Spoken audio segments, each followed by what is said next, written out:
Comment réussir en amour, mais aussi dans la vie d'une manière générale? Voilà une question importante. On s'aperçoit que des gens réussissent en amour, ont de l'argent, font des métiers qui les intéressent, et d'autres, eh bien, vivent que dans la solitude, dans des conflits amoureux, n'ont pas beaucoup d'argent et font des métiers qu'ils n'aiment pas. Et je crois que la différence entre les deux est surtout une façon de penser, une façon de se voir soi-même, les autres et le monde.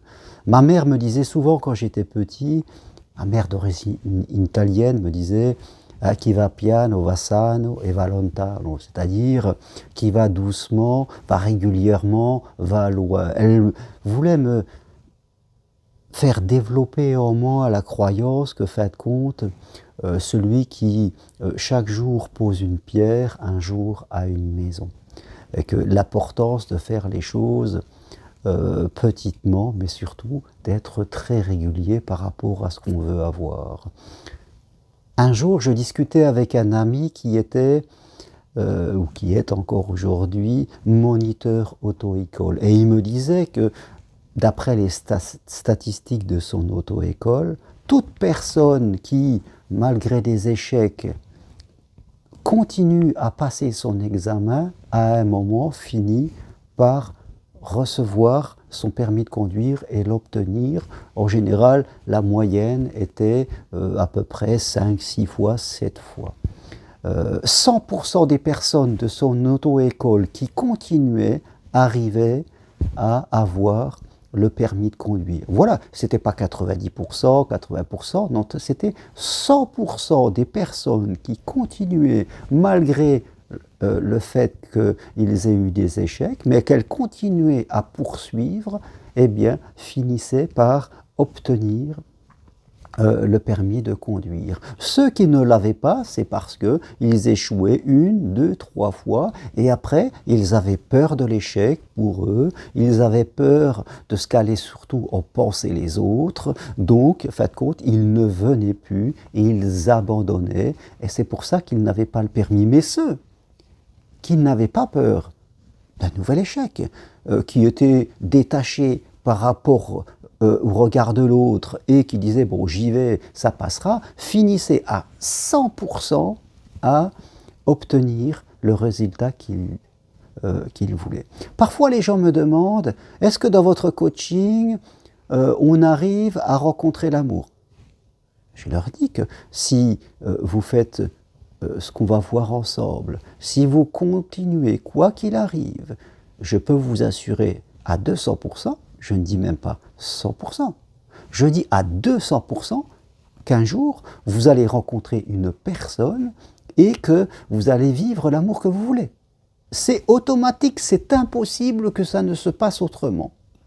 Si vous apprenez parfois même de vos échecs, quelquefois nous vivons des situations qui ne se passent pas comme nous le voulons parce que nous avons quelque chose à apprendre, c'est tout le temps comme cela. Et si nous apprenons en conscience ce que nous avons besoin de comprendre, un jour nous arrivons à ce que nous voulons. Quand je forme des personnes pour devenir psychopraticien ou coach, les gens me demandent « Est-ce qu'on peut gagner notre vie dans ce métier ?» Ma réponse est oui, je peux vous l'affirmer à 200%. Et moi-même, je représente ce que je vous dis. Si vous continuez dans la patience, dans la persévérance, que vous apprenez des choses que vous allez traverser, et que vous allez, qui va piano, va sano, va lontano, eh bien je peux vous assurer, c'est une question de temps. À un moment, vous allez gagner ce que vous voulez et vous atteindrez ce que vous voulez. La vie n'est pas là pour vous mettre des barrières. La vie est là pour que vous appreniez des leçons et que vous arriviez à ce que vous voulez, si ce que vous voulez, c'est bon pour vous, pour les autres et pour le monde. Que vous ayez une bonne estime de vous, c'est bon pour vous, pour les autres, pour le monde. Que vous viviez un amour heureux, c'est bon pour vous, c'est bon pour le monde. Que vous aidiez, en tant que psychopraticien coach, le plus en plus de personnes, eh bien c'est bon pour vous, c'est bon pour le monde. Que vous veniez marcher sur Compostelle ou quoi d'autre, c'est bon, c'est de l'amour. Et la vie n'est pas là pour mettre un obstacle à l'amour, la vie elle est là, la vie est amour, les deux se confondent. Je veux dire, c'est l'être humain qui ne croit pas. c'est l'être humain qui doute. Donc, je reviens à la question d'origine. Comment réussir en amour et dans la vie en fonction de ce que l'on veut? Eh bien, c'est de continuer, quoi qu'il arrive, et d'apprendre ce qu'on doit comprendre à un moment donné. Et d'intégrer l'idée que, une fois que j'aurai ce détachement et que je me disais j'y vais, quoi qu'il arrive, je continue à avancer, eh bien, je peux vous assurer que vous allez à un moment arriver à votre fin.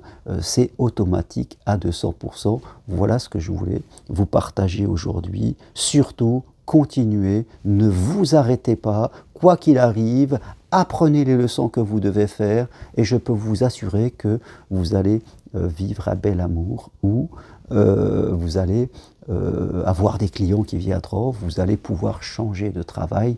Ne laissez pas la peur guider votre chemin. Ne laissez pas votre cerveau primaire, je pourrais dire, parce que la peur, c'est être dans le primaire, guider votre vie, parce que quand la peur guide notre vie, je peux vous assurer que vous allez rencontrer des murs et puis des problèmes.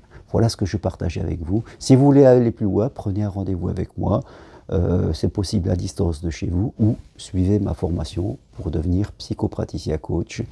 Et vous pourrez ainsi accompagner les autres. C'est un métier vraiment passionnant. Formation individuelle possible à distance de chez vous. Merci. Si vous aimez mes vidéos, appuyez sur j'aime et je vous dis à très bientôt. Et rappelez-vous, chi va piano va san va lontano.